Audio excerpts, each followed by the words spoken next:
ప్రసన్న గారు చెప్పినట్టుగా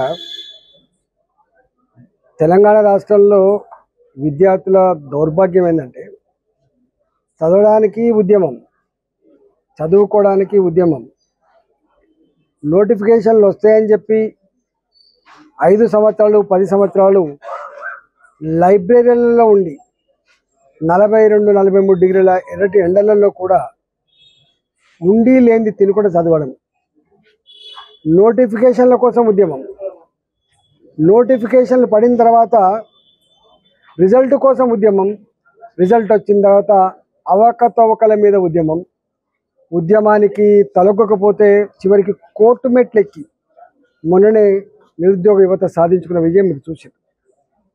ఇంతకుముందు ప్రసన్న గారు చెప్పినట్టుగా ఈ ప్రభుత్వం వచ్చిన తర్వాత ఫ్రెష్ నోటిఫికేషన్ పెద్దగా వేయలే.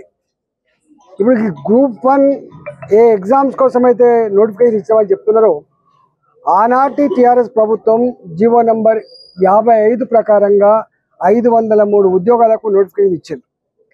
వీళ్ళు 64 ఉద్యోగాలు కొత్తవి కలిపి మళ్ళీ జీవో నంబర్ 29 ప్రకారంగా నోటిఫికేషన్ ఇచ్చారు.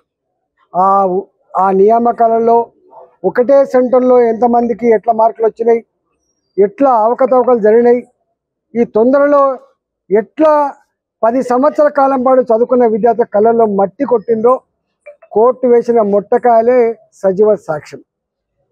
ఆనాడు ఇంతకుముందు చెప్పినట్టుగా ఆనాడు ఆ ప్రభుత్వాన్ని గద్దెదించినటువంటిది ప్రజలలో అతి ముఖ్యమైన పాత్ర పోషించిన వాళ్ళు నిరుద్యోగ యువత.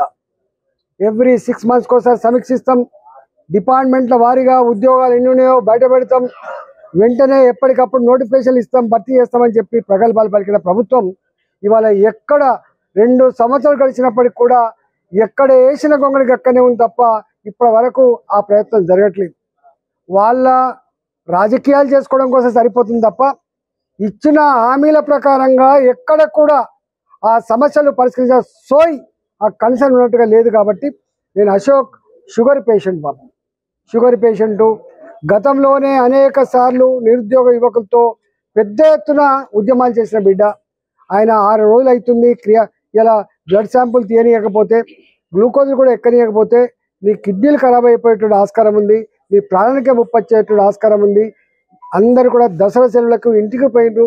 నీ శక్తి అయితే ఉందో, నిరుద్యోగ యువత ఏవైతుందో వాళ్ళంతా గ్రామాల బాట పట్టింది. కాబట్టి ఇది సరైన టైం కాదు, నీ ఆరోగ్యాన్ని కాపాడుకో, బతుకుండి బలసాగు తినవచ్చు, బతుకుండి కొట్లాడాలి తప్ప మనం ఇట్లా చేయొద్దని చెప్పి వారు కన్విన్స్ చేసినాం.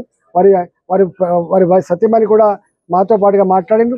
నేను ఒకటే మళ్ళీ విజ్ఞప్తి చేస్తున్నాం, అశోక్ లక్షలాది మంది నిరుద్యోగ యువకుల కోసం ఇప్పటిదాకా ఏ ఉద్యమాలు చేసిండో, మొన్నటి కోర్టు మెట్లు ఎక్కే దాంట్లో కూడా ఆయన సహకారాలు ఎట్లా ఉన్నాయో రాబోయే కాలంలో కూడా తప్పకుండా ఉంటాయి.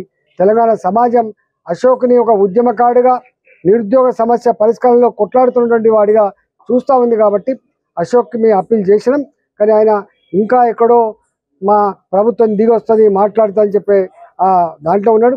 నాకు తెలిసి ఈ ప్రభుత్వానికి గంత సోయి కానీ గంత కన్సర్న్ కానీ అయ్యో నిరుద్యోగ సమస్య మీద చేస్తున్నాడు, ఆయన ఇంతకుముందు ఉద్యమకారుడు, ఆయన వెనకాల లక్షల మంది పోరాటం ఉందనేటువంటి భావన ఉంటే తప్పకుండా ప్రభుత్వం తక్షణమే ఆయన కన్విన్స్ చేసి ఏదో హామీ ఇచ్చి విత్డ్రా చేయించాలని చెప్పి మేము డిమాండ్ చేస్తున్నాం.